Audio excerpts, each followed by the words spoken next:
하나님 감사합니다. 오늘 이 저녁에 함께 주님 말씀을 듣고 또 저희가 주님의 말씀을 따라 살기를 소망합니다. 우리에게 영적인 갈급함이 있습니다. 주님, 오늘도 주님의 성령으로 우리를 채워주시고 예수 그리스도의 모습이 우리 안에 나타날 수 있도록 우리가 그것이 소망이 되게 도와주시옵소서. 우리의 부족한 인품과 성품 때문에 누군가가 상처받고 아파하는 것을 우리의 눈을 들어 보게 하시고 온전히 주님이 우리를 만지시고 변화시킴으로 주의 말씀이 살아있는 우리의 삶이 되게 인도해 주시옵소서. 고린도전서의 말씀을 오늘 읽습니다. 저희가 읽을 때 하나님 우리 안에 사도 바울의 권고와 말씀이 오늘 나에게 주시는 말씀으로 하나 오늘 내 생명이 다시 한번 주님 앞에서 뛰는 시간이 될 수 있게 인도해 주시옵소서. 감사드리며 예수님 이름으로 기도드립니다. 아멘. 자, 저희 고린도전서 나갑니다. 제가 고린도전서는 뭐라고 말씀드렸죠? 고린도전서는 지난주에 전체를 한번 보면서요.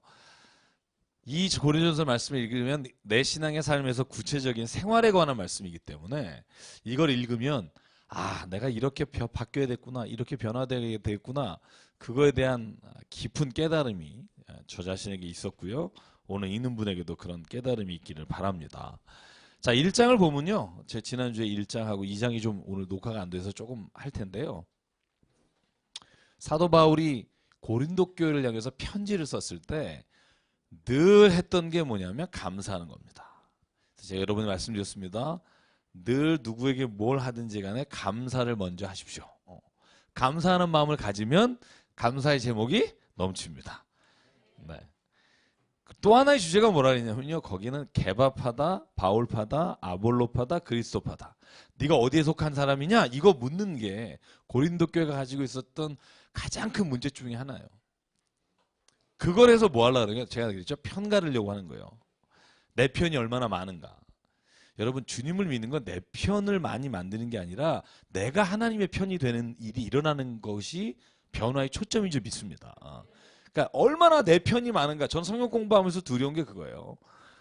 전사님이 이렇게 조회수 같은 걸 이렇게 해주시면 제가 깜짝 놀래요. 이렇게 많은 사람들이 혹시 자기가 듣고 싶은 얘기를 저에게서 듣고 저 목사는 내 편이다. 내 생각하고 똑같다. 저는 그런 성경 공부로 끝나면 문제가 있다고 생각해요. 말씀을 보고 내가 정말 이 모습이 하나님 말씀에 비춰서 내가 변화되는데 이렇게 변하지 못하는구나. 이 찔림이 우리가 하나님이 주시는 찔림이 돼야 하는데 그러지 못하면 이게 또 문제란 말이죠.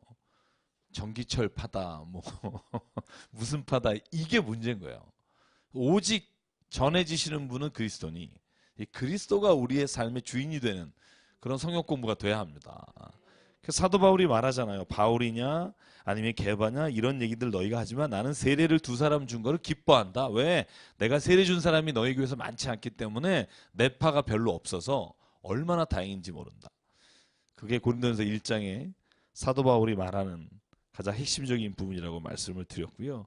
그리고 하나님의 지혜와 세상의 지혜 그건 뒤에 나오니까 제가 그 부분에 대해서는 다음에 한번 하겠습니다. 그래서 우리는 기본적으로 세상에 대해서 어떤 사람이 되자?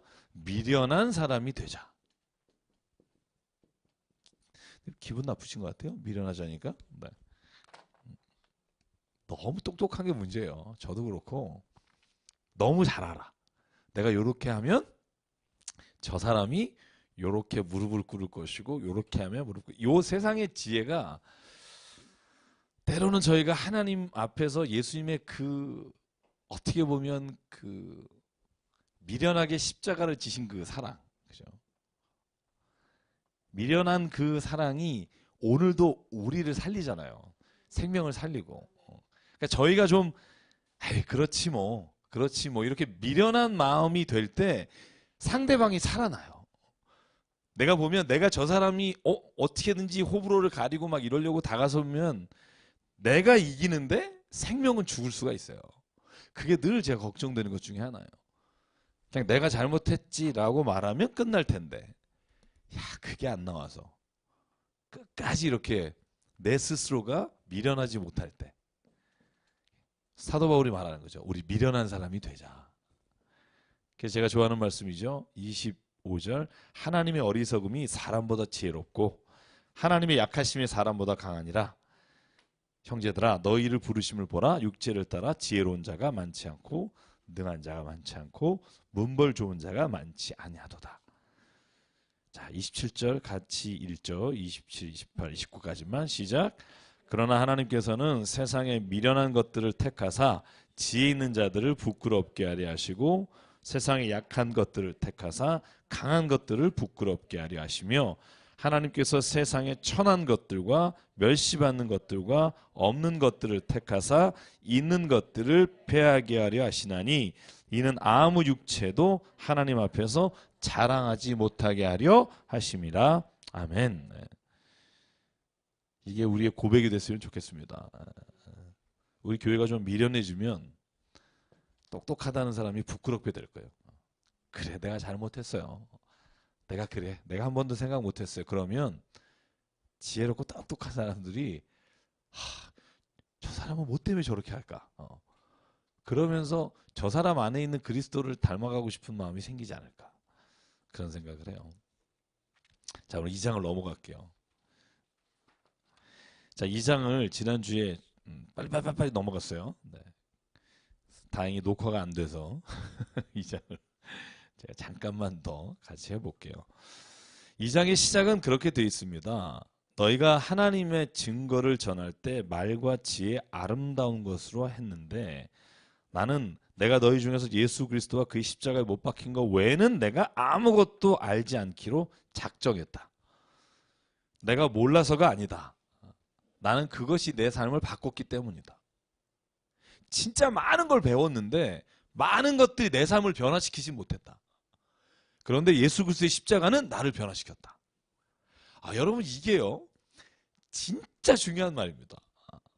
사도 바울이 진짜 똑똑한 사람이잖아요. 공부도 많이 했고. 그런데 사도 바울은요 자기의 삶을 변화시킨 건 오직 한 분이에요. 예수 그리스도. 그러니까 나는 이제 내가 잘난 것과 내가 아는 것을 말하는 게 아니라 예수 그리스도가 나를 어떻게 변화시켰는지를 말하겠다. 여러분 예수님이 나를 변화시킨 증거가 있으십니까? 네. 눈치를 보면서 사도 바울은 말했어요. 나는 예전에 내가 아닙니다. 예수 그리스도를 말미암아 지금 내가 변화됐습니다. 여러분 이 간증이 있으니까 자신 있게 말하는 거예요. 어떻게 자기가 알던 모든 지식을 내가 배설물로 여긴다고 말하겠어요? 여러분 이 말은 굉장히 어려운 말입니다. 자기를 부정하는 거고요. 자기 존재 자체가 여태까지 삶의 기반으로 삼았던 토대에 대해서 나는 이것으로 인해 여태까지 살아온 것들이 내 삶을 부정하는 거예요.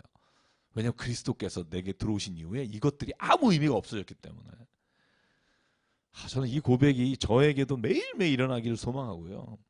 오늘 여기 사도 바울의 고백처럼 이 고린도 교회를 향한 하나님의 말씀을 통해서 바울이 원하는 일이 우리에게도 일어나야 하는 거고요. 그래서 오늘 사도 바울이 2장에 이렇게 말합니다. 5절이죠. 나의 믿음이 사람의 지혜에 있지 아니하고 다만 하나님의 능력에 있게 하려 하였노라. 그러나 우리가 온전한 자들 중에 지혜를 만나노니 이는 세상의 지혜가 아니요 또 이 세상에 없어질 통치자들의 지혜도 아니요. 7절 같이 있죠. 시작. 오직 은밀한 가운데 있는 하나님의 지혜를 말하는 것으로서 곧 감추어졌던 것인데 하나님의 우리의 영광을 위하여 만세전에 미리 정하신 것이라. 아멘. 제가 구절을 보면서 느낀 건데요. 우리가 눈이 있어도 귀가 있어도 내가 성령을 의지하지 않으면 들어도 모른다는 거예요. 예수가 늘 하신 말씀 있죠.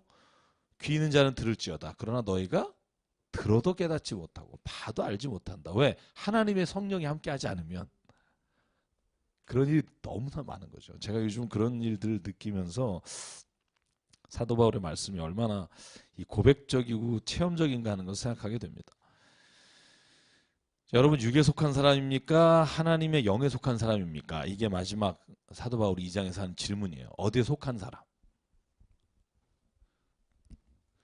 12절부터 14절 계속해서 반복적으로 말하는 게 그거예요. 당신이 육에 속한 사람입니까? 영에 속한 사람입니까? 제가 읽었던 책 중에 기억나는 책이 영에 속한 사람이에요. 여러분 읽은 적 있으신가요? 일본 사람이 쓴 책인데 굉장히 오래전에 읽었어요. 근데 아직도 기억이 나는 걸 보면 그 사람이 아마 스키를 타다가 죽음을 경험해요. 그래서 그 죽음의 경험을 통해서 그때 예수님을 만나요. 그리고 그가 쓴 책에 보면 자기가 여태까지 살아왔던 모든 삶은 육에 속한 삶이었다는 거예요. 자기가 구하는 거, 바라는 거, 자기의 인생의 목적. 근데 그 일을 경험하고 난 다음에 내 삶의 완전한 기준이 바뀌었다는 거예요. 이제는 내가 영에 속한 사람이 돼서 영적인 것이 내 삶의 목적이고 영적인 것이 내 삶에서 가장 중요한 가치가 되고 영적인 것을 더 누리고 싶은 게 내게 소망이 됐다. 근데 저자 이름을 까먹었어요. 그래서 제가 지금 읽은 책들 써놓은 것 중에 봤더니 제 컴퓨터를 바꿔서 없더라고요. 오래전에 읽어서. 혹시 기회가 되시면 읽으셔도 좋을 것 같은데요. 바울이 말하는 게 그겁니다. 영에 속한 사람이 되십시오. 이 말은요, 그래서 뭐 돈 걱정하지 마라, 예를 들어서 뭐 세상 사는 것에 대해서 아무 관심을 갖지 마라, 이러지는 건 아니에요. 여러분 자식이나 여러분이 책임질 일은 해야 합니다. 근데 본질적으로 그 보여지는 것에 우리의 삶에 목숨을 걸면 안 된다는 거예요. 그건 어차피 없어지는 거고, 사도 바울이 약속하는 게 뭐냐면 영에 속한 사람, 하나님의 지혜를 따라 사는 사람에게는 하나님께서 주시는 놀라운 일이 있다는 거예요. 그게 뭐냐면 하나님이 성령으로 말미암아 영적인 것을 분별하게 하시는 은혜가 있다는 거예요. 자, 그게 오늘 14절입니다. 같이 읽을게요. 시작. 육에 속한 사람은 하나님의 성령의 일들을 받지 아니하나니 이는 그것들이 그에게는 어리석게 보이며 또 그는 그것들을 알 수도 없나니 그런 일은 영적으로 분별되기 때문이라. 아멘. 그래서 오늘 1, 2장은요. 사도 바울이 진짜 지혜로운 사람이 어떤 사람이고 진짜 어리석은 사람이 어떤 사람인지에 대한 이야기를 하면서 이제 3장으로 넘어갑니다. 오늘부터 이제 3장을 시작할 텐데요. 3장 말씀과 오늘 3, 4, 5장까지 좀 나가보려고 합니다. 나가보려고 하는데 제가 참 큰 은혜를 받았고요. 이 3장부터 5장까지대로만 살면 신앙에서 성공할 것 같다 이런 생각을 가졌습니다. 3장 같이 볼게요. 3장. 자, 1, 2, 3절 읽고 저희 같이 나눌게요. 시작. 형제들아, 신령한 자들의 대함과 같이 너희에게 말할 수 없어서 육신에 속한 자 곧 그리스도 안에서 어린아이들을 대함과 같이 하노라. 내가 너희를 젖으로 먹이고 밥으로 아니하였노니 이는 너희가 감당하지 못함이었으거니와 지금도 못하리라. 너희는 아직도 육에 속한 자로다. 너희 가운데 시기와 분쟁이 있으니 어찌 육신에 속하여 사람을 따라 행함이 아니리요. 보십시오. 육신에 속한 자. 계속 반복되는 이야기예요. 자, 육신에 속한 자의 특성이 있어요. 보면 3장에서 말하는 게 그거예요. 육신에 속한 사람은 반드시 이런 것들을 한다는 거예요. 첫 번째가 뭐죠? 읽어보시면 육신에 속한 자는 시기와 분쟁이다. 이 시기란 말이요, jealous라고 되어 있어요. 그러니까 남을 굉장히 질투하는 거예요. 여러분, 사람을 가장 패망하게 하는 게 뭐냐면 질투하는 마음이에요. 이 마음이 왜 내 마음에 오냐면요, 내가 나 자신에게 만족하지 못할 때 와요. 내가 내 자신에게 만족하고 내 자신이 하나님 앞에서 정말 너무나 존귀한 사람이라는 걸 딱 느끼며 사는 순간부터는 시기하는 마음이 없어져요. 시기하는 마음이 딱 들 수 있어요. 제가 근데 늘 말하죠.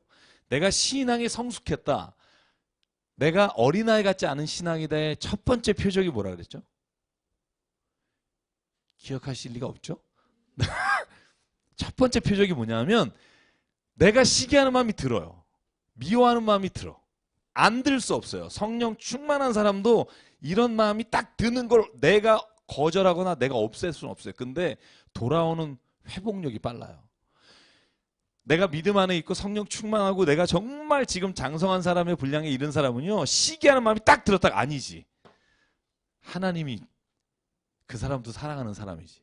하고 돌아오는 속도가 예전에는 한 1년 지나서 깨닫고 6개월 지나서 깨닫다가 일주일, 1시간 내 떠오르는 즉시 회개하고 돌아오게 돼. 회개의 복원력, 속도가 제가 볼 때는 믿음의 성숙도하고 비슷한 것 같아요. 화를 내도 하루에를 넘기지 마라. 이거 굉장한 복원력이에요. 왜냐하면 밤에는 딴 생각이 많이 나요. 밤이 되면 낮에는 아주 바빠서 잊어버렸던 게 저녁에 정리되면서 미움을 되새김질하게 돼요. 아, 기분 되게 나쁘네. 저녁에. 그러면서 잠자리에 들면 나만 병이 걸리는 거죠. 사도 바울이 네가 육신에 속했는지 안 했는지 알아보기를 원하느냐? 네가 지금 시기하는 마음이냐? 분쟁, 쿼럴이라고 돼 있으니까 싸우는 거예요. 다투는 거. 남을 시기하는 마음, 질투하는 마음과 다투는 마음이 계속 내 안에서 나를 지배하게 되면 그때는 내가 왜 이러지 그러지 말고 사도 바울의 말에 의하면 빨리 가서 무릎 꿇고 하나님 앞에 기도하라는 거예요. 내가 혼자 생각해서 해결할 수 없다는 거예요. 사람이 생각하면 뭐가 깊어지는 줄 아세요? 합리화하게 돼요. 생각하면 생각할수록 내가 잘못한 게 없는데 이렇게 돼요. 희한해요. 아니 괜찮아 그러다가도 들어놓아서 생각해보면 그 화가 확 올라와요. 진짜 내가 뭘 잘못했지? 막 이러면서 제가 어제 그랬어요. 우리 아는 사람은 알아요. 근데 그때 그냥 빨리 일어나서 기도했어요. 그냥 하나님 내가 이 일에 우리 교회 일은 전혀 아니에요. 우리 전사님 아시지만 이런 일에 오히려 내 마음이 하나님의 마음을 뺏기게 않게 하십시오. 내가 이걸 시험이 되지 않게 해주십시오. 진짜 거짓말처럼 없어지는 것 같아요. 거짓말처럼 내 안에서 그냥 남의 일이 돼버리는 것 같아요. 이렇게 그러면서 그분이 너무 안 됐다 이런 생각이 드는 거예요. 멀리 있는 분이지만. 그래서 저는 이 말을 오늘 말씀을 나누려고 제가 묵상하면서 더 깊게 깨닫는 거야. 시기하는 마음과 분쟁하는 마음이 내 안에 있다는 건 내가 아직 성령에 지배받지 못한 영역이 있다는 거고, 내가 오늘 성령에 지배받지 못한 영역이 뭔지를 하나님 앞에 솔직히 내놓을 때 하나님은 그것도 만져주시고 그걸 해결해 주시는 은혜를 체험하게 된다. 그게 뭔지를 내가 알아야 된다. 저는 알아요. 못 고쳐도. 이거다. 이거를 내가 내려놓게 해주십시오. 그럼 사도 바울이 말하는 게 뭐냐면요. 그 다음에 4절부터 또 나오는 거예요. 너희들 또 바울에게 속했다, 아볼로에게 속했다 말하는데, 그리고 우리가 잘 아는 내용이 나와요. 나는 심고 아볼로는 물을 줬으나 자라게 하신 분은 하나님이시다. 심는 자도 아무것도 아니요 물을 자는 자도 아무것도 아니니 오직 자라나게 하시는 분만이 온전히 모든 것을 주관하시는 분이라는 거예요. 재밌죠? 이 고백은 뭐냐면 나도 아무것도 아니라고 말하는 거예요. 바울은. 내가 고린도 교회를 개척하고 심었지만 나 아무것도 아니다. 나에 대해서 집중하지 마라. 오직 하나님이 자라게 하셨다. 여러분 이 말은 바꿔 말하면 이런 거예요. 나 있잖아. 다른 데서 한 번 심어봤는데 안 자란 데도 있다? 뭐 이런 거예요. 내가 한 데마다 다 자란 줄 아느냐? 안 자란 데도 있고 실패한 데도 있다. 가만히 보니까 이걸 하나님이 하시는 거다. 나를 도구로 써주시는 뿐이고 나를 도구로 털을 잡게 하시고 내가 심었는데 아볼로가 거기에 물을 줬다. 여러분 사도행전 제가 18장 쭉 말씀드리면서 제일 먼저 고린도 교회에서 개척한 건 누구냐 하면 바울이에요. 근데 바울이 그때 고린도 교회에 갔을 때요. 다시 갔을 때 에베소 교회에 바울이 갔을 때 그때 아볼로가 고린도 교회에 갔다는 말을 들어요. 그러니까 바울이 개척한 뒤에 아볼로가 고린도 교회에 가서 거기서 목회하거나 거기서 말씀을 전했다는 거죠. 그래서 그 에베소 교회에 갔을 때 그러니까 아볼로가 고린도 교회에 가서 뭘 했는지는 성경에 안 나와요. 그런데 에베소 교회 갔을 때 여러분 기억나시는 장면이 있을 거예요. 사도행전 18장, 19장, 20장에 보면 바울이 에베소 교회 물어. 아볼로가 너네한테 있을 때 아볼로가 뭐 했니?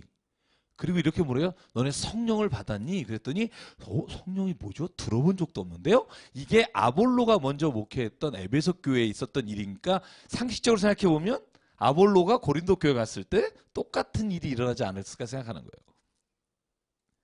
그러니까 아볼로가 고린도 교회뿐만 아니라 바울이 목회했던 곳에 가서 거기서 아볼로는 지식이 충만하고 똑똑한 사람이에요.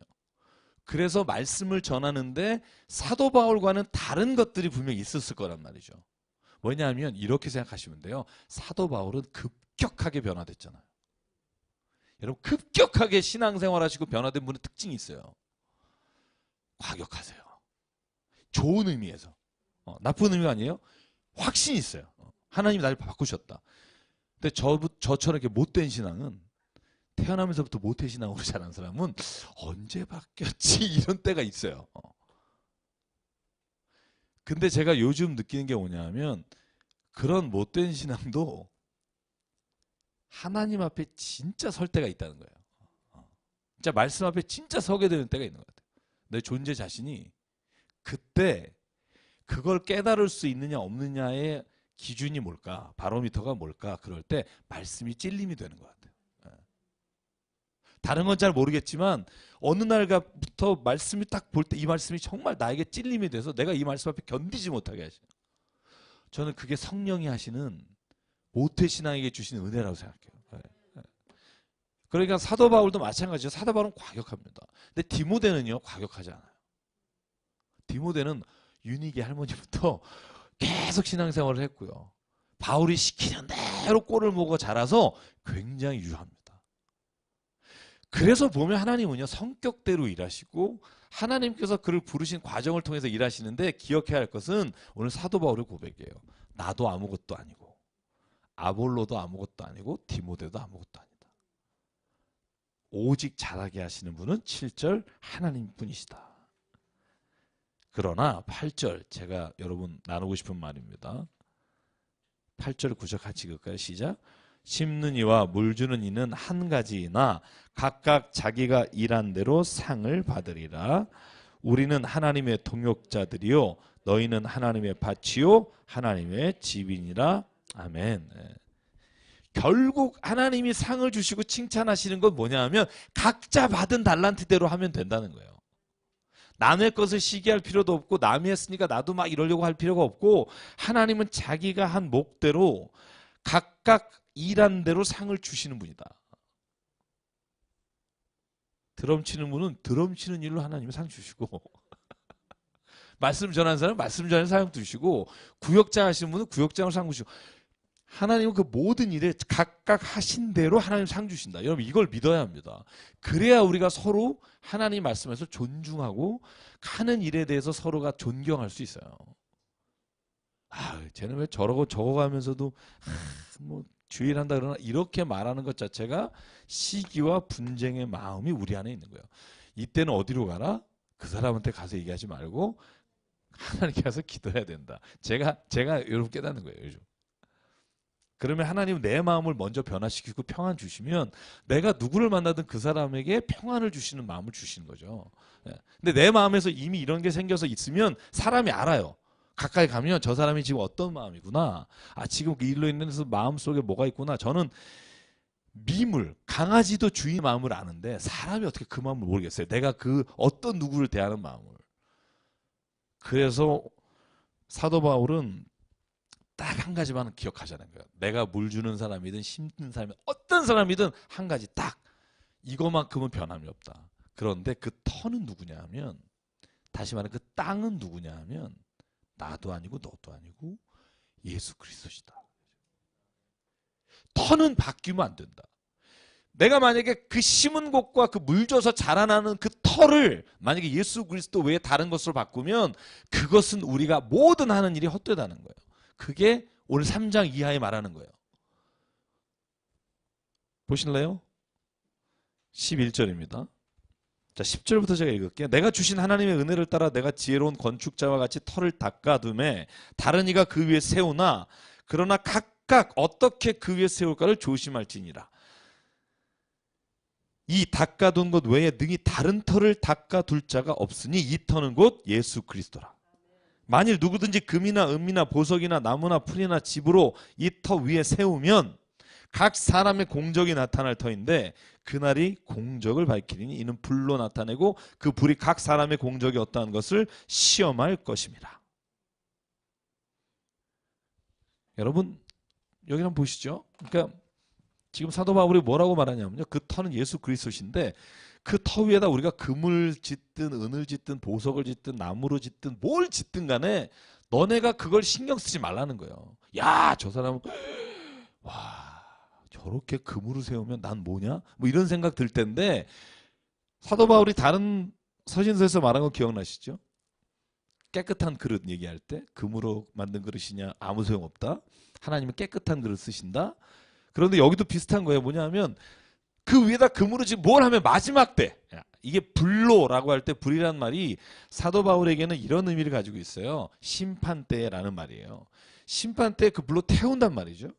남는 거 그게 공적이라고 되어 있고요. 우리가 보통 공적 헬라어로는 뭐라고 되냐 에르곤이라고 되어 있어요. 에르곤이 뭐냐면 work예요. 일. 너희가 한 행위. 그 행위를 하나님이 불 질러서 하나님이 보시기에 온전한 것만 남게 되고 나머지는 탈 거다. 금이 멋있어 보이지만 남는 것이 하나님이 인정하시는 거다. 느낌이 없으신가 보다. 굉장히 느낌이 왔었는데. 그러니까 우리가 눈으로 보기에 보석으로 진 게 멋있는 것 같으나 하나님이 태워서 보실 때는 하나님이 태워서 남은 것이 공적이고 그것으로 인해 하나님은 너에게 하나님께서 그 좋은 것을 하나님께서 주실 것이다. 14절 만일 누구든지 그 위에 어떤 공적이 있으면 불타지 않고 남아있으면 상을 받을 것이고 누구든지 공적이 불타면 해를 받을 것인데 그러나 자신은 구원을 받되 불 가운데서 받을 것이니라. 그렇다고 해서 구원받지 못하는 것은 아니다. 열심히 노력했는데 결국 자기가 한 것이 하나님의 불태워 봤을 때 남는 게 없고 자기 뭐 열심히 했고 자기 뭐 였다 이래도 너희가 신경 쓰지 마라. 그는 부끄럽게 구원은 받지만 구원은 받는다. 그것을 가지고 네가 판단하지는 마라. 이게 바울의 권고예요. 그러니까 우리가 신경 쓰지 마세요. 그분은 오히려 불쌍히 여기셔야 돼요. 아, 예수 믿는 사람이 왜 저러지? 근데 제가 늘 감동받는 말이 그거잖아요. 저 사람 예수 믿으니까 저 정도다? 늘 감동받는 게 그거예요. 저거 예수 안 믿었으면 아주 말종이었을 텐데 그나마 예수 믿으니까 요 정도다. 이게 누가 저에게 한 말이에요. 제가 어떤 인간이 너무 싫어서 했더니 목사님 예수 믿으니까 그 정도죠. 그런데 제가 마음에 확 오더라고요. 왜냐하면 제가 지금 부족한 게 있지만 예수 믿어서 요 정도지. 만약에 안 믿었으면 깨닫지도 못하고 뉘우치지도 못하고 하나님 말씀 앞에 돌아오지 않으면 더 말종일 텐데 사도 바울이 그거예요. 그거 하나님께 맡겨라. 왜냐하면 그가 깨닫지 못했을 때 아무리 말한다고 해도 돌이키지 않는다. 그가 고난을 당하고 환난 중에 있을 때 다른 사람을 알게 된다. 그러므로 또한 환난과 고난도 너에게 유익하다. 왜냐하면 네가 못 깨달은 걸 하나님이 깨닫게 하시는 수단이 되기 때문이다. 그러니까 하나님은 모든 사람에게 하나님의 말씀으로 인해 공평하다. 그가 만약에 고난을 안 당한다. 와, 악인이 왜 이렇게 잘 되고 자식에게 돈까지 물려주고 죽는다. 그때 이렇게 생각하라.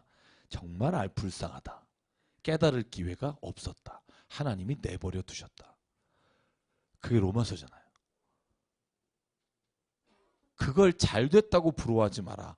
그는 하나님이 그를 저주 가운데 내버려 두신 거다. 근데 그것은 하나님이 이렇게 버리신 게 아니라 자기가 하나님 앞에 가지 않은 것이다. 바로의 마음을 강팍하게 하셨다 할 때 바로의 마음이 강팍하게 돼서 다른 사람 하나님이 그렇게 만드신 게 아니라 그가 깨달을 만한 기적을 보여줬는데도 하나님을 인정하지 않으므로 그 마음이 계속 강팍해지는 건 내버려 두신 거라고 표현하는 거예요. 돌이키지 않는 자는 그에 상응하는 일을 본인이 받아요. 우리가 눈에 보이지 않을 뿐이지. 저는 그래서 오늘 이 말씀이 저희가 하나님 안에서 주님의 일을 해나갈 때 우리 각자에게 주시는 하나님의 말씀이 되길 원합니다. 그래서 그 다음에 유명한 말이잖아요. 저희 교회 표어잖아요. 평생 표어가 이 3장 16절. 요한복음 3장 16절과 함께 외우라고 말씀드린 그 3장 16절. 같이 읽어볼까요? 시작. 너희가 하나님의 성전인 것과 하나님의 성령이 너희 안에 계시는 것을 알지 못하느냐? 17절까지 시작. 누구든지 하나님의 성전을 더럽히면 하나님이 그 사람을 멸시하시리라. 하나님의 성전은 거룩하니 너희도 그러하니라. 아멘. 제가 왜 어떤 분이 그러더라고요. 왜 담배를 피우면 안 되느냐? 그럴 때 이 성경 구절 많이 해요. 너희는 하나님의 성전인데 성전을 더럽히지 마라. 너희가 만약에 성전을 더럽히면 그는 한 사람을 하나님께서 멸하시리라. 자살도 마찬가지예요. 자살하는 것도 결국은요. 저는 이런 생각이 드는 거야. 삶이 힘들죠. 어렵죠. 고통이죠. 견딜 수 없을 만한 일이 있죠. 그런데 잘 보세요. 똑같이 견딜 수 없는 일이 있는데 어떤 사람은 그걸 통해 더 삶의 의욕을 가지고요. 제가 저번에 간증한 분 있잖아요. 책 읽고 말씀드린. 그리고 제가 세밭이라고 세상을 바꾼 시간에 나왔던 그 김세진이라는 친구. 두 다리가 없고 손가락 세 개가 없는 친구는 그 절망 가운데 오히려 하나님이 나를 사람들에게 말씀하시는 메시지로 나에게 인생을 주셨다. 누구는 말씀을 듣지만 나는 삶으로 하나님을 체험하고 누군가를 건지는 일에 쓰실 것이다. 그런 사람이 있는가 하면 좌절과 절망으로 자살하는 사람도 있어요. 조건 때문이 아니라는 거죠. 조건은 같은데 그 조건을 받아들이는 사람의 마음이 중요하다는 거예요. 네가 안 당해봤으니까 그렇지라고 누군가 말할 수 있어요. 충분히 이해합니다. 그러나 저는 세상을 보면 제일 중요한 건 내가 하나님이 얼마나 존귀한 자로 만드셨는지를 내가 깨닫는 순간 이 모든 유혹과 모든 어려움을 이길 만한 능력도 함께 주신다고 저는 믿어요. 그러니까 내가 하나님 앞에 존귀한 자고 하나님의 형상을 닮은 자고 내가 진짜 하나님께서 이렇게 아름답게 세상을 주셨는데 내가 이걸 내 정욕과 죄 가운데 내가 그렇게 자꾸 세상을 보면서 사는구나. 그걸 깨달을 때 내 자신이 오늘 고린도전서 3장 16절 17절처럼 내 자신이 하나님의 성전인 것과 하나님의 영이 내 안에 거하신다. 그러니까 내가 함부로 하지 못하는 거예요. 누구를? 내 자신. 나는 나예요 상관 말아요 뭐 이런 노래 있잖아요. 성경적으로 보면 틀린 거예요. 너는 네 게 아니라는 거예요. 너는 내 거다. 제가 이사야 43장 너는 내 것이다. 여러분 이걸 그냥 기분 나빠하지 마세요. 여러분이 뭘 만들었다 그래요. 너 돈 주고 샀다고 생각해봐요. 여러분 이거 누구 거예요? 내 거죠. 여러분 이거 누구 거예요? 내 거예요. 아니 이게 무슨 말이냐면 하나님이 창조한 모든 것이 내 거라고 생각하시는데 내 건데 내가 어떻게 너네를 생각하냐 하면 존귀하게 생각한다는 거예요. 그냥 막 버리고 쓰레기처럼 생각하지 않는다는 거예요. 누가 말씀하시는 거예요? 창조하신 분이 우리에게 말씀하신 거예요. 여러분 성경 많은 경전이 있습니다만 성경에 나오는 말씀이 진리이기 때문에 저는 그 진리의 말씀을 믿는데 저는 하나님이 선포하신 그 말씀을 믿는 사람의 인생은 달라진다고 생각해요. 존귀하다. 한번 이렇게 쓰다듬어 보실래요? 아침마다. 제가 아침마다 쓰다듬어요. 이렇게 해서 기찬아 넌 참 존귀하다. 오늘 하나님은 나에게 어떤 일을 하실지 정말 궁금하다. 내가 하나님의 영이 내 안에 계신데 내가 함부로 말하거나 함부로 하지 않겠다. 그걸 내가 아침마다 하나님 앞에서 선포하는 겁니다. 여러분 선포라는 게 얼마나 중요하냐면요. 예전에 우리가 MBC에서 실험하는 거 여러분에게 말씀드린 적 있잖아요. MBC 아나운서실에 새싹을 다 나눠주고 어느 한 새싹은 한 달 동안 욕만 하고 야 이 비려먹을 그리고 한쪽은 아우 사랑한다 막 그랬더니 한쪽은 썩어버리고 한쪽은 막 자란 게 그냥 이렇게 우리가 교회에서 한 게 아니라 MBC 아나운서실에서 그걸 다큐멘터리로 보여준 적이 있어요. 지금도 아마 치시면 있을 거예요. 제가 그러면서 뭘 깨달았냐면요. 말은 능력이 있다니까요. 저는 이게 창세기 1장 1절에 하나님이 천지를 창조하실 때 말로 창조하셨다. 그다음 요한복음 1장 1절에 로고스 예수께서 태초에 말씀이 계시나 이 말씀이 하나님과 함께 계셨으니 이 말씀이고 하나님이시라. 말씀이 세상에 왔으나 여러분 이 말씀이라는 게 능력이다. 이 말이 저는요 성경을 보면 볼수록 느껴지는 거예요. 나에 대해서 먼저 말하십시오. 긍정적으로. 나는 하나님이 창조하신 자다. 나는 존귀한 자다. 내가 만나는 사람, 내가 만나는 자녀, 내가 만나는 누구에게도 선포하십시오. 선포할 때 놀라운 일이 있어요. 내가 선포할 때 그 선포를 듣는 사람보다 그 선포를 먼저 듣는 사람이 누구냐 하면 나예요. 그래서 내가 선포할 때 마태복음에 예수께서 하신 말씀처럼 네가 네 입으로 누군가에게 평안을 빌면 그 평안이 그가 받아들이지 않으면 그 평안이 너에게 온다. 왜냐하면 내가 먼저 들었기 때문에. 전기철인 존귀한 자입니다. 여러분 이름을 불러서 나는 존귀한 자다고 선포하라는 거예요. 저는 제가 죽는 날까지 이걸 하고 싶어요. 제가 요즘 가끔 은퇴 이후에 뭘 할지를 늘 생각해요.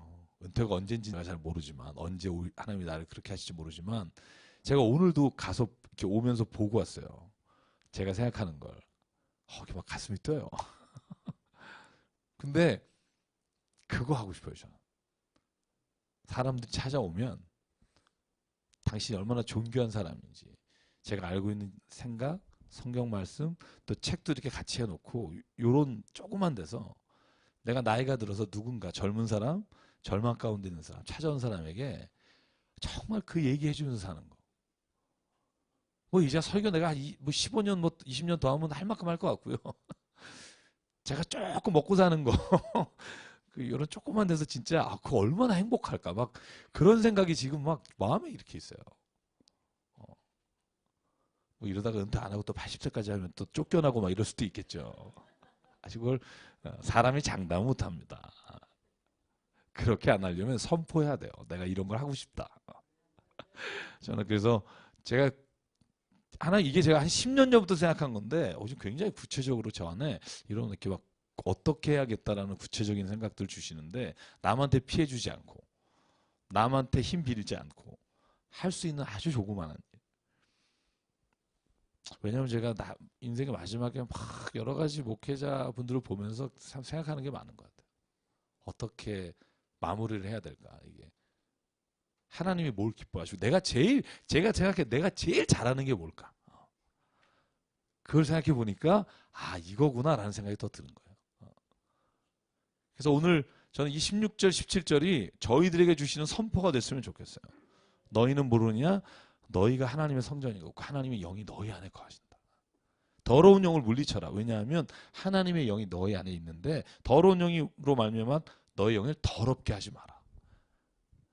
왜 남을 욕하거나 미워하지 말라고 하나님이 그렇게 말씀을 통해 말하시느냐. 너같이 깨끗하고 성령 가운데 거하는 자가 그 영을 더럽히지 않기 위해서. 하나님께 맡기고 너는 그 길을 가라. 그래서 데살로니가전서 4장 3절 데살로니가 교회 쓴 편지 우리가 나중에 하겠지만 말이 뭐 하나님의 선포가 뭐예요? 바울의 선포가 하나님의 뜻은 이것이 너희의 거룩함이라. 사도 바울은 그렇게 말해요. 하나님의 뜻 너희를 향한 뜻이 뭐냐면 데살로니가서 4장 3절 너희의 거룩함이다. 내가 너희가 원하는 것 니네가 뭘 엄청나게 나를 위해서 뭐하고 이거 나는 그거보다 정말 중요하게 너의 거룩합니다. 나 있잖아 다 가졌다 세상을. 내가 만들었다. 난 니네가 뭘 하는 거 별로. 여러분 저는요 어떤 때는 그런 생각해요. 인간이 만들어 오는 장식물 건축이 엄청나게 멋있죠. 저도 건축이란 책 제 방에 제 친구도 같이 쓰고 건축에 관심이 많습니다만 하나님이 창조하신 뒷산만도 못해요. 정말이에요. 실은 우리가 그걸 줘서 막 하나님께 엄청 드린다고 말하지만 하나님은요 이게 굉장히 귀엽고 막 애쓴다 이러시네 하겠지만 하나님이 뭘 얘기하냐면 그거보다 더 내가 너를 기뻐하는 게 있다는 거예요. 너희 거룩합니다. 내가 너에게 준 형상을 회복하고 형상대로 사는 거 그게 하나님이 가장 원하시는 거예요. 그게 목적이 돼야 된다는 거예요. 우리의 신앙에 있어서. 하나님 뜻을 알려주십시오 막 그러면서 엄청나게 이걸 해야 될까 이거 해야 될까. 그때 제가 하나님 앞에서 받은 답이 그거예요. 그냥 너 뭐 하려고 하지 말고 너를 그냥 하나님이 기뻐하시는 거룩한 산 제물로 드려. 거룩하게 되기를 소망해라. 하나님은 그걸 원하신다. 너의 가정이 그렇게 회복되고 너희가 있는 일터 교회가 그렇게 회복되고 너 자신이 그렇게 회복되기를 하나님이 원하신다. 하나님의 뜻을 멀리서 찾지 마십시오. 그래서 18절 아무도 자신을 속이지 말라. 너희 중에 누구든지 이 세상에서 지혜 있는 줄로 생각하거든 어리석은 자가 되라. 그리하여야 지혜로운 자가 될 것이다. 이 역설이죠. 죽어야 산다. 이거 말도 안 되는 거예요. 근데 역설이라고 그래요. 패러독스. 도저히 두 개가 연결이 안 돼요. 여기 보세요. 너희가 어리석은 자가 되면 지혜로운 자가 된다. 앞뒤의 전제가 다른 거죠. 세상에 대해 어리석은 자가 되면 하나님에 대해서 지혜로운 자가 되고 부유한 자가 된다. 오히려 세상에 대해서 너무 지혜로운 자가 되면 하나님에 대해 어리석은 자가 된다. 이 둘은 같이 가기가 어렵다. 세상을 따라 살 것이냐, 고상한 척하고 자비로운 척하면서 살 것이냐, 아니면 하나님을 따라 미련하지만 고상한 자가 되고 자비로운 자가 될 것이냐. 그걸 선택하라는 겁니다. 그러면서 마지막 선포 20절부터 23절 같이 읽죠. 시작. 또 주께서 지혜 있는 자들의 생각을 헛것으로 하신다 하셨느니라. 그런즉 누구든지 사람을 자랑하지 말라. 만물이 다 너의 것임이라. 바울이나 아볼로나 게바나 세계나 생명이나 사망이나 지금 것이나 장래 것이나 다 너희의 것이요 너희는 그리스도의 것이요 그리스도는 하나님의 것이니라. 아멘. 그러니까 나 바울이 엄청난 일 한다고 나 쳐다보지 마라.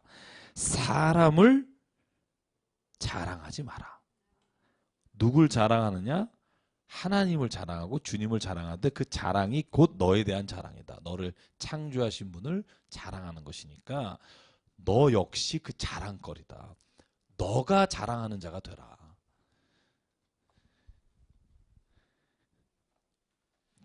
제가 방송하면서 요즘 기도하는 게 그거예요. 전기철은 없어지고 주님이 남는 방송이 됐으면 좋겠다. 성경 공부가 되면 좋겠다. 아니 그래야만 할 거다.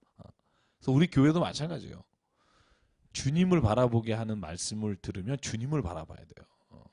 사람에게 막혀서 사람, 어디 단체, 누구 여기 집중하기 시작하면 복음이 변질돼요. 그 사람이 말한 것만이 진리가 되면 여러분 세상에 하나님이 하신 많은 일들을 못 보게 된단 말이죠. 그래서 사람에게 빠지면 안 돼요. 그게 정기철 목사여도 안 되는 거예요. 절대. 왜냐하면 저는요. 좋게 봐주셔서 그렇지 제가 행하는 것 중에 많은 것들이 복음에서 잘못된 길을 걸어갈 때가 있다는 거예요. 그걸 여러분들이 지적해주고 판단해 주시는 게 공동체예요. 목사님 이거 잘못되는 것 같습니다. 여러분 그 말을 못하는 교회는 교회가 아니에요. 그거는 하나님의 뜻으로 세워진 교회는 성경이 말해요. 너희가 피차 권면하라. 여기 이 피차에는요. 목회자가 빠지지 않아요. 목회자도 권면받고 권면하는 사람이지 목회자가 절대 권력을 가지고 옳은 것만을 말하는 거라고 착각하지 마십시오. 제가 많은 목사님들 압니다만 유명한 목사님하고 친합니다만 그 목사님들도 자기가 판단받을 만한 일을 했다는 걸 알아요. 다만 교우분들이 그걸 얘기 안 해주시고 넘어갈 뿐이지. 교회는 교회다워야 돼요. 교회에게 답답하는 걸 절대 명령과 복종의 체계가 아니고요. 하나님 안에서 진리 안에 서로 막 얘기할 수 있는 교회가 진리 안에 있는 교회예요. 그러니까 오늘 4장이 그렇게 시작해요. 4장의 시작이 딱 그 말로 시작합니다. 제가 지난번에 설교한 본문의 내용인데 1절 2절 같이 읽을까요? 시작. 사람이 마땅히 우리를 그리스도 일꾼이요 하나님의 비밀을 맡은 자로 여길지어다. 그리고 맡은 자들에게 구할 것은 충성이니라. 아멘. 여러분 제가 여기서 충성이란 단어를요 군대 용어로 절대로 생각하지 말라고 설교에서 강조했죠. 기억나십니까? 이거 자꾸 번역 잘못했어요. 저는 새로 번역할 때 이 단어 쓰면 안 돼요. 이 충성이라는 단어가 마치 무슨 목사나 목회자의 절대 권력에 충성한다. 뭐 말씀의 선포에 충성한다가 아니에요. 이 단어의 원래 헬라어가 피스토스라니까요. 믿음이란 뜻이라니까요. 믿음대로 사는 게 충성이라니까요. 어느 누구에게 그 말에 복종하는 게 충성이 아니라 하나님의 말씀과 믿음에 내가 믿음대로 사는 게 충성이에요. 정말 충성하기 원하세요? 말씀대로 사세요. 어느 누구의 말에 집착하는 게 아니라 그게 바울이 하는 말이에요. 내 말에 집착하지 마라. 네가 믿은 대로 살아라. 그게 충성이다. 야고보의 말씀으로 말하면 행함이 없는 믿음은 죽은 믿음이다. 그게 충성이에요.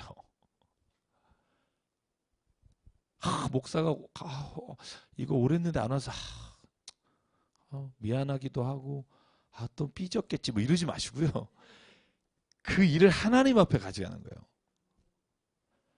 하나님이 오늘 나에게 믿음으로 이 일을 원하실 텐데 아 내가 못했구나. 기준이 하나님으로 가야 돼요. 예수 그리스도에게로 가야 될 때 그게 진짜 우리가 믿음 생활을 잘하는 거예요. 목사의 말과 목사가 시키는 것을 해서 신앙에 성숙할 수 있어요. 인정해요. 근데 그건 분명히요. 사람의 한계를 못 넘어요. 목사가 하는 말을 하나님 말씀처럼 듣고 한다? 신앙에 성숙할 수 있어요. 그런데요. 그것도 한계가 있어요.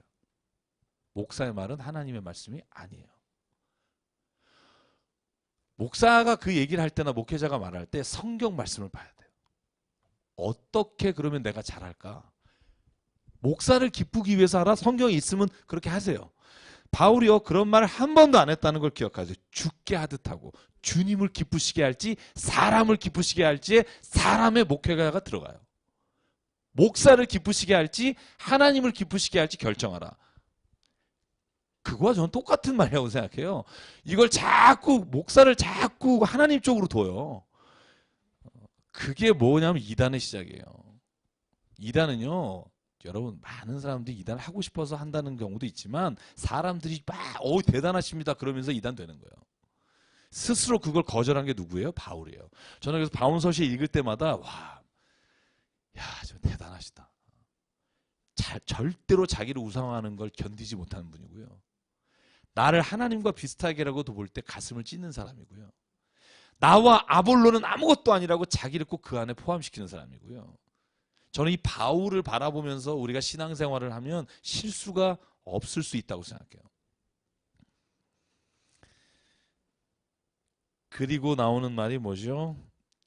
판단에 관한 말입니다. 판단. 여러분 이 3절, 4절, 5절이 오늘 사도 바울이 앞에서 시작할 때도 그런 언급이 있습니다만 로마서에 나오는 것처럼 제일 문제가 뭐냐면 다른 사람 판단하는 거예요. 한번 3절, 4절, 5절 같이 읽어볼까요? 시작. 너에게나 다른 사람에게나 판단받는 것이 내게는 매우 작은 일이라 나도 나를 판단하지 아니하노니 내가 자책할 아무것도 깨닫지 못하나 이로 말미암아 의롭다함을 얻지 못하노라. 다만 나를 심판하실 이는 주시니라. 그러므로 때가 이르기 전 곧 주께서 오시기까지 아무것도 판단하지 말라. 그가 어둠에 감추인 것들을 드러내고 마음의 뜻을 나타내시리니 그때 각 사람에게 하나님으로부터 칭찬이 있으리라. 아멘. 아멘. 잘 보실래요? 사도 바울은요 대단한 강심장이에요. 왜냐하면 고린도 교회 사도 바울에 대한 비난의 말이 있어요. 사도 바울에 대해서 책망하는 얘기도 있고 비난하는 얘기도 있고. 왜요? 아볼로파라는 사람이 바울에 대해서 비난하겠죠. 바울이 뭐 한 게 있냐 뭐 예를 들어서 바울은 뭐라 하냐면 나는 너네들이 나에 대해서 판단하는 거 신경 안 쓴다. 야 말을 조금 바꿨어요. 뭐라고 되냐면 다른 사람이나 너희나 판단받는 것이 내게는 작은 일이다. 난 별로 신경 안 쓴다는 거예요. 왜? 나도 나를 판단하지 않는다. 내 지금 모습을 정죄하지 않는다. 내가 부족한 게 있으나 나는 그걸 하나님이 나를 언젠가 하나님이 내 안에 선한 것을 두셨으니 이루실 그날이 있다고 믿는다. 판단하지 않는다. 내가 자책할 아무것도 깨닫지 못한다. 이 말은 내가 잘났다는 게 아니라 내가 자책할 것을 사람들에게서부터 오는 게 아니라 하나님으로부터 나는 받고 오직 나를 책망할 분은 누구다? 주님이시다. 제가 이거에 대한 근거를 로마서 할 때 말씀드렸어요. 혹시 안 오신 분이 많으니까 그때는 정말 사람이 없었거든요.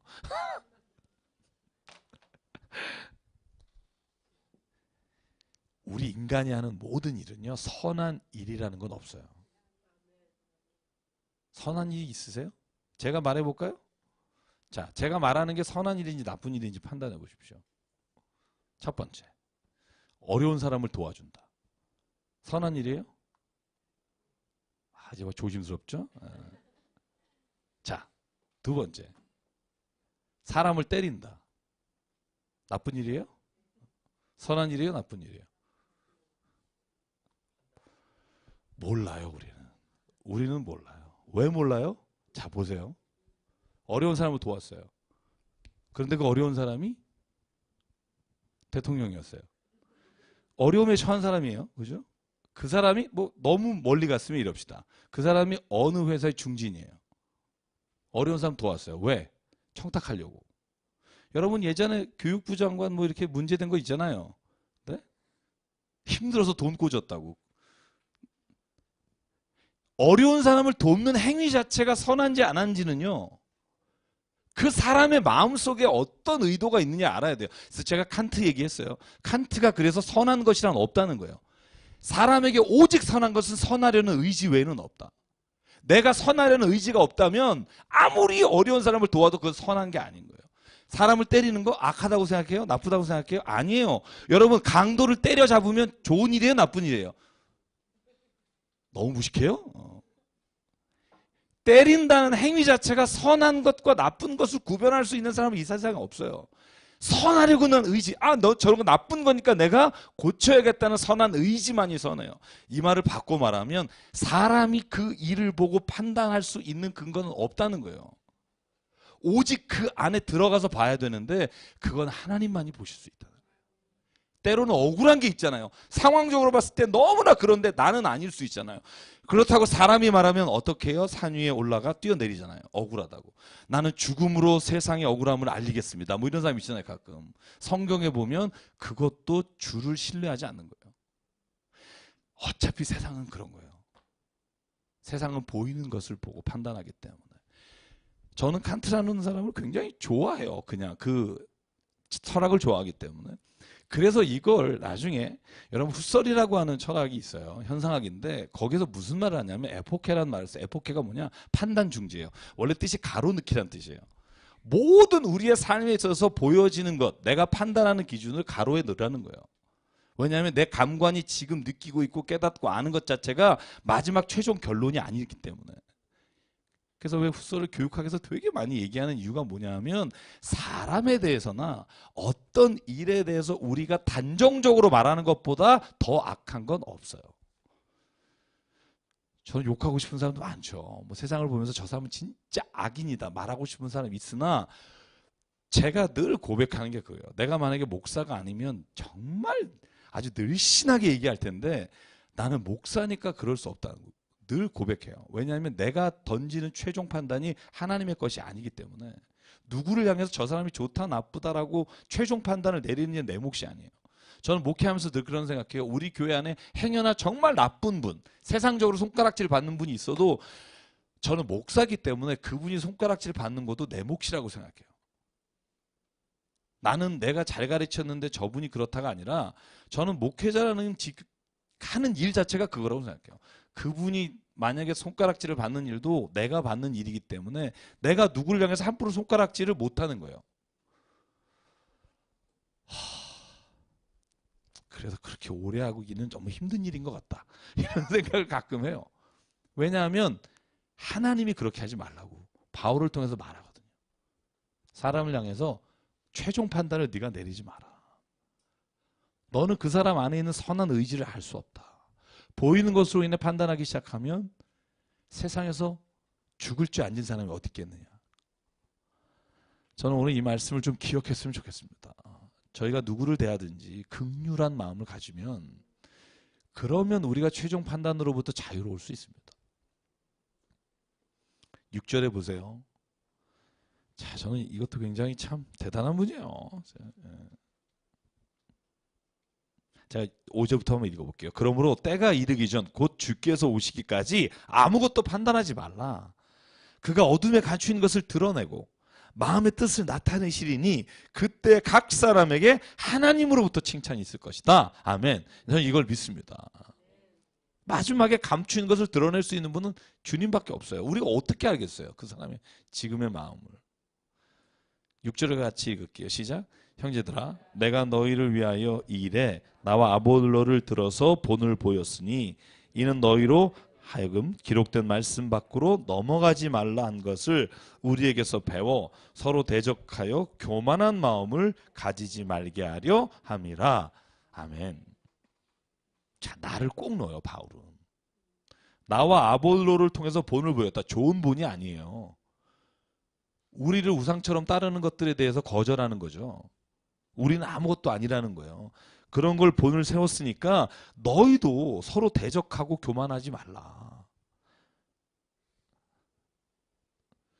그 이유가 또 하나 있는데 사도 바울은 이렇게 말하는 거예요. 네가 지금 뭐가 잘났니? 이렇게 물어보는 거예요. 여러분 한번 제가 질문할게요. 여러분 잘난 게 뭐예요? 지금 다른 사람보다 잘난 거. 하나도 없다 그러면 안 돼. 있으나 숨기는 척 하면서 내가 이건 너보다 낫다. 이게 누구나 다 있을 거라고요. 근데 사도 바울이 뭐라 하냐면 너 말 잘하는 거? 돈 잘 버는 거? 뭐? 야 그거 누가 준 거니? 하나님이 주신 거에 자랑할 게 없다는 거예요. 네가 스스로 얻은 게 몇 개나 되니? 사도 바울이 뒤에 말하는 내용이 그거예요. 너 교만한 게 왜 그런 줄 아니? 네가 했다고 생각하니까. 네가 키 큰 거? 하나님이 그 집안에 태어나게 해서 하셨고 네가 키 크게 된 게 네가 한 게 아니라 하나님이 하셨다. 그러니까 전부 네가 갈라는 거예요. 왜냐하면 크니까. 그죠? 다른 사람 사다리 높이 놔야 되는데 비근한 예고요. 그러니까 사도 바울이 얘기가 그거예요. 너희가 왜 교만하여 다른 사람을 판단하느냐 하면 그것이 네 거라고 생각하고 너희 능력이라고 생각하는데 한번 보죠. 7절 8절 같이 한번 읽을게요. 시작. 누가 너를 남달리 구별하였느냐? 내게 있는 것 중에 받지 아니한 것이 무엇이냐? 내가 받은 것인즉 어찌하여 받지 아니하는 것이 자랑하느냐? 너희가 이미 배부르며 이미 풍성하며 우리 없이도 왕이 되었도다. 우리가 너희와 함께 왕 노릇하기 위하여 참으로 너희가 왕이 되기를 원하노라. 아멘.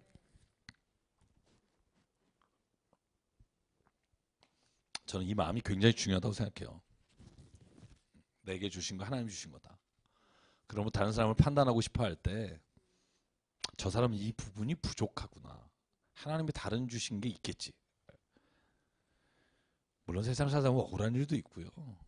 정말 어떤 사람에 대해서 너무 미워하는 마음이 생길 수 있습니다만 우리가 그것을 그대로 사는 걸 뭐라고 말하냐면 세상에 있어서 지혜로운 자예요. 그러나 좀 미련하게 생각하자는 거예요. 그래. 내가 다 복음을 위해서 이런 일을 당하게 하셨다. 좀 미련하게 생각하자. 그 미련한 것을 통해서 하나님은 세상에 강하고 잘난 것들을 부끄럽게 하신다는 거예요. 막 이러다가 갑자기 그 상대방이 내가 그냥 그러면 싸울 일이 없잖아요. 더 열을 낼 수도 있어요. 근데 집에 돌아가면서 부끄러워할 거라고요. 왜? 여러분 사람이 그래요. 진실한 사람을 보거나 깨끗한 사람을 보면 그가 앞에서는 난리를 칠지 모르나 돌아서면 부끄러워져요. 제가 그런 적이 많아요. 말로 나 이겼는데 돌아서면서 찝찝한 거 있잖아요.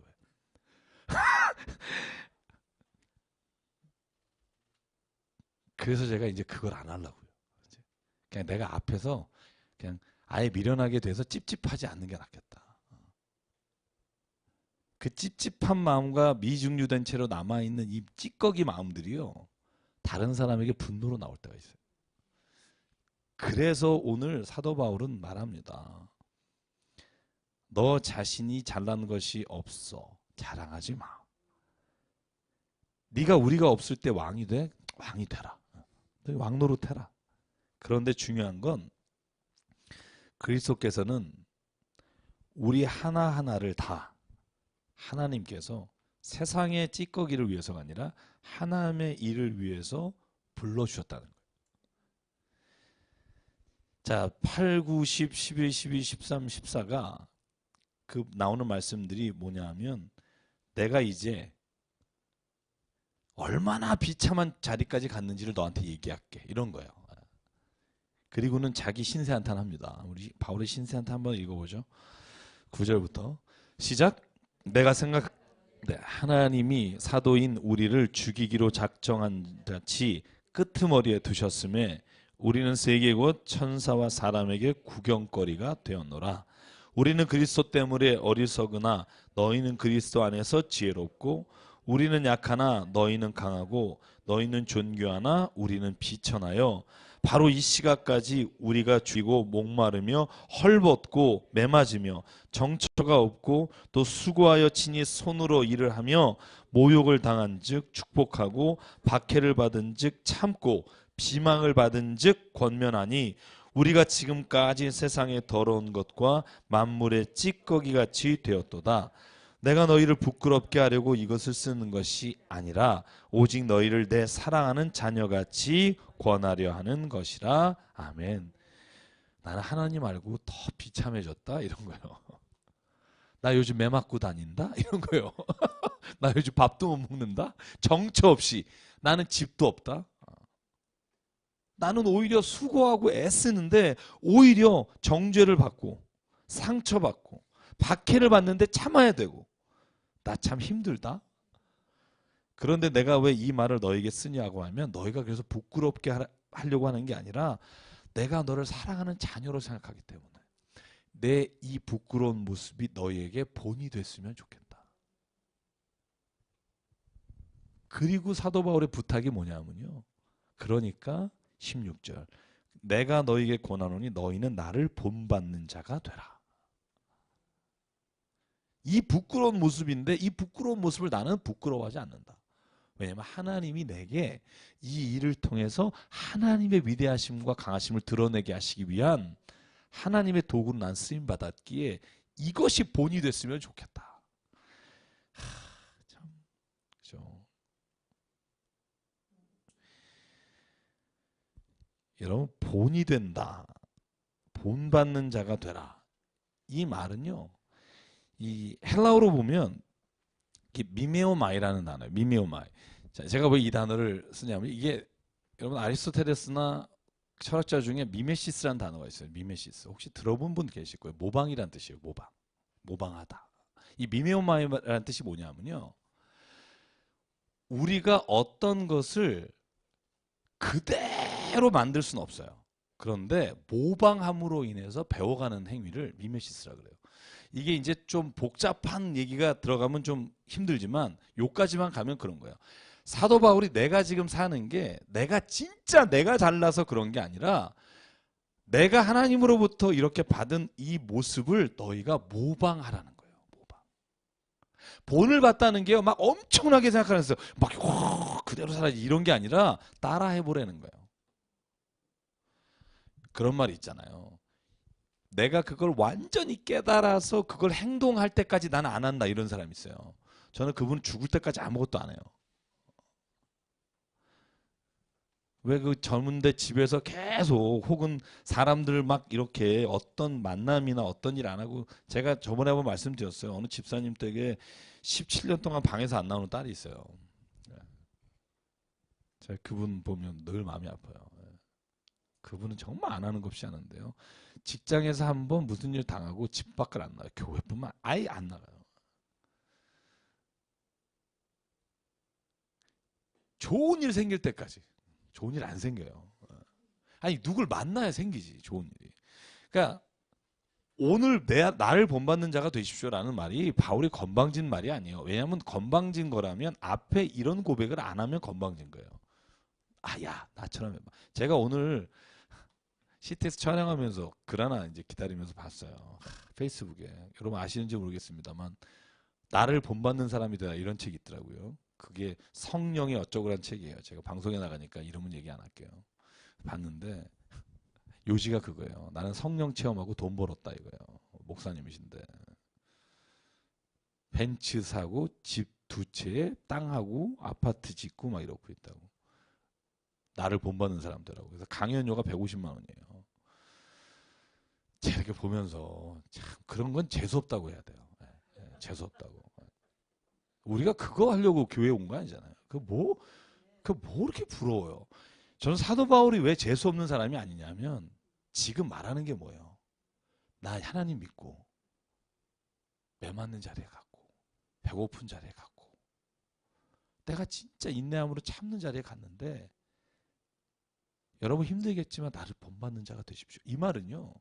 우리가 그렇게 십자가의 은혜 앞에 삽시다. 그러니까 이 말은 우리의 삶에서 신앙의 은혜가 되는 말이잖아요. 그러니까 사도 바울이 예를 들어서 예수님 믿어서 세상 떵떵거리고 막 내 안에 다 무릎 꿇어 뭐 이런 얘기를 하면서 본받는 자가 되라 그러면 저도 아마 바울을 안 따라갈지 모르겠어요. 저는 비록 이렇게 바울처럼 못 살아요. 솔직한 고백입니다. 근데 이 바울의 모습을 모방하고 싶어요. 그냥 따라 해보고 싶어요. 때로는 내가 예수님의 이름으로 핍박도 받아보면 내가 진짜 감사할 수 있을 거야. 한번 내가 자신을 한번 실험해보고 싶고 모방해 보십시오. 때로는 누가 나한테 험한 말 했을 때 한번 바울을 생각하면서 나도 한번 모방해 보자. 주의 이름으로 용서합니다. 그런데 따귀를 때린다 욱하겠죠? 근데 모방하기 시작하면 그게 내 삶이 되고 내 삶의 습관이 되고 습관이 되면 나도 모르는 사이에 내 삶에서 행동이 나오고 그게 하나님이 나를 바꿔가시는 은혜인 거죠.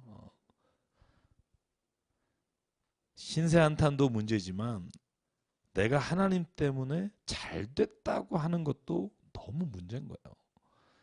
우리는 하나님 때문에 진리 가운데 거하게 됐다는 게 자랑이 돼야 하고요. 하나님 때문에 내가 거룩한 게 무엇인지를 알게 됐다는 게 자랑이 돼야 돼요.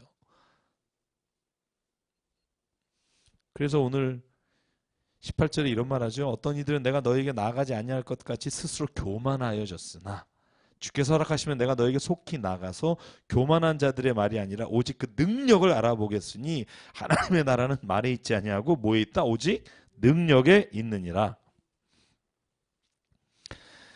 그래서 두 단어를 계속 비교하는 게 있어요. 뭐냐면 교만하지 마라. 왜냐하면 교만하다고 네가 말하는데 난 네 능력을 보겠다.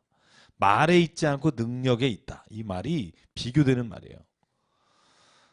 능력이라는 말이 늘 말하지만 드나미스예요. 파워라고 번역되는 다이너마이트의 원어죠. 이게 능력, 네 안에 진짜 그런 살아계신 하나님의 일이 일어나느냐 그걸 보여달라. 말로만 계속 교만해져서 너가 마치 하나님 닮아가는 것처럼 얘기하지만 하나님의 능력이 너에게 없으면 나는 너를 인정하지 않겠다. 입은 구원받으나 몸은 지옥 갈 사람이 많다. 이런 얘기 있죠. 특히 이제 목회자들, 그죠? 저희 아버님 살아계실 때 그런 날 가끔 하셨어요. 목사는 입만 천국에 가고, 권사님도 그러세요? 대부분이 그러겠네요. 왜냐하면 말을 할 수는 있으나 삶으로 보여주는 게 어렵거든요. 왜 목회가 힘든가 가끔 생각해봐요.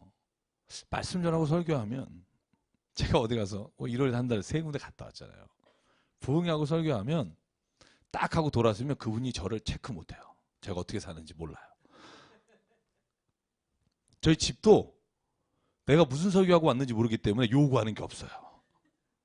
근데 설교를 듣고 나면 늘 집에서 이런 대화가 오가요. 당신 요즘 그렇게 해요?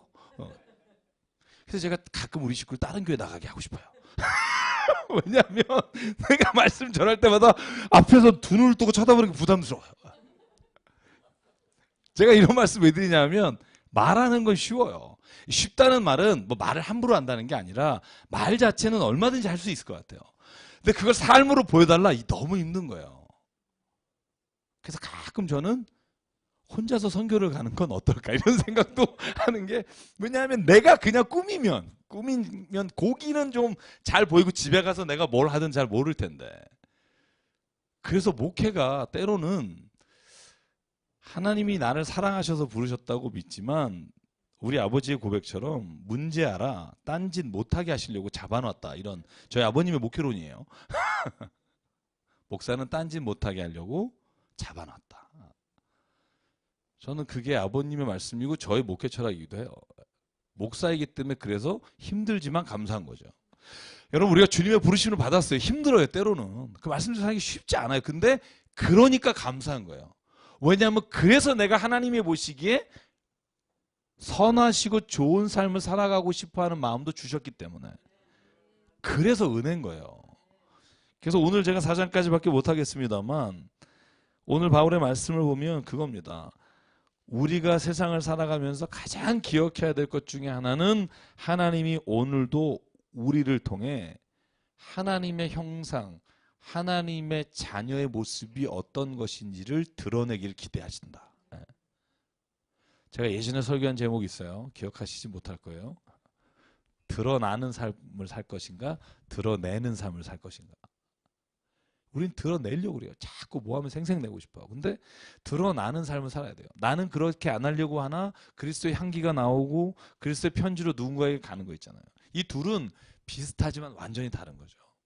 사도 바울이 말하는 게 뭐냐면 드러나는 삶이에요. 언젠간 감추인 것이 드러날 건데 그때 부끄러움이 없는 자로 쓰기를 원하시는 거죠. 그래서 오늘 저와 여러분이 이 바울의 말씀처럼 오늘 누구를 판단하는 게 아니라 나를 십자가의 은혜 앞에 살아가는 그런 한 주간 평생이 되길 바랍니다. 우리 시간 잠깐 기도하겠습니다. 우리 기도하실 때 오늘 말씀을 기억하면서 하나님, 오늘도 내 안에 여전히